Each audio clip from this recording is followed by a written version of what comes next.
Alright, hey everybody, welcome to another episode of GCW, and I have to start the video with an apology, as I recorded the full episode of GCW. It was a 25-minute episode, and while I was editing, I realized that the audio didn't work, which means I didn't record audio. So, we're screwed. So instead, we're going to do what I did last time I screwed up, which was a couple episodes ago, maybe like 40 episodes ago, something like that, where I just recapped everything that happened. So, first things first, we took over a company. We took over the BWF, British Wrestling Federation, which we gained popularity in the British Isles for. With that, we managed to sign a deal with ITV for our events and for Saturday Night's Wrestling. That's why we had such a loss. Afterwards, we booked our shows. So we started off with Saturday Night's Wrestling, where JJ Dillon announced that that Harlem Heat would face the Eliminators at Championship Wrestling, winners facing the Hollywood Blondes at Championship Wrestling in July.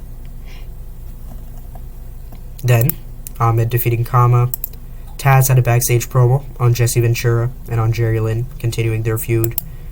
Just a normal tag match. Stars and Stripes Armed Forces. Dustin Rhodes cut a backstage promo on how he was going to take down Franchise. That's his mission. Chavo defeated Rob Van Dam. Candido cut a backstage promo on Kensuke Sasaki, how he's undeserving of being the number one contender for the Intercontinental Championship, stuff like that. And Fit Finlay went over on Savio Vega, as we're trying to push him, since we are now expanding to the British Isles, and Finlay is obviously Irish. Gene interviewed Sting on Johnny Ace. Sting said that Johnny Ace was a good opponent and a good in-ring performer, but that he wasn't 100% convinced that he was worthy of being champion yet. So Sting wanted Johnny Ace to team with him at Championship Wrestling against the Faces of Fear, just to prove that he had what it took, or he has what it takes. And then Lance Storm defeated DDP to continue the Diamond Brigade 1-2-3 Lance Storm feud. The next week, we started off by giving the hometown crowd a little treat. Pillman defeated Rey Mysterio, just trying to give them a good match. Shane Douglas cut a backstage promo on Dustin Rhodes, saying that Dustin would take on a member of Franchise at Championship Wrestling if he wanted to face Shane Douglas. Jerry Lynn defeated Diamond Shinobi. Taz attacked Jerry Lynn because of him saving Jesse Ventura and all that. And then we had Eddie Guerrero retaining the Cruiserweight Championship. During the match, Chavo distracted Eddie. He challenged him to a street fight at Championship Wrestling, which Eddie accepted, before continuing on with the match. DDP cut a backstage promo on the 1-2-3 Kid, challenged him to a match at Championship Wrestling just to prove that DDP was always better, and that he is better. Harlem Heat had a warm-up match against the right team. Looking forward to the Eliminators. Johnny Ace accepted to team with Sting, so it was written in stone, Sting and Johnny Ace versus the Faces of Fear at Championship Wrestling. And Kensuke Sasaki defeated Chris Candido by disqualification, meaning that Kensuke Sasaki had earned an opportunity at the Intercontinental Championship, because I forgot to mention this. Candido said that if Kensuke could beat him, he would grant him an IC title match. So he did beat him by DQ. And then we went on to Championship Wrestling, where Ventura called out Taz, saying if he doesn't defend the FTW title tonight, he is fired. Jerry Lynn defeated Taz for the FTW Championship by a roll-up. And then Taz was throwing around monitors and stuff like that.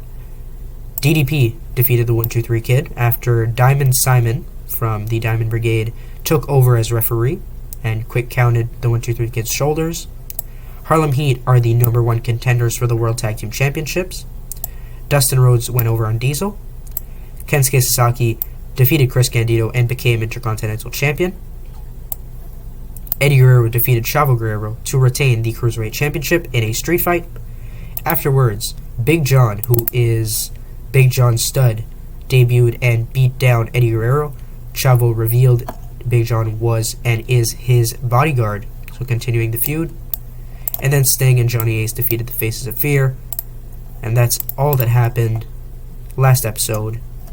And I have to thank Quinn Sanders for coming up with Mid-South Invasion.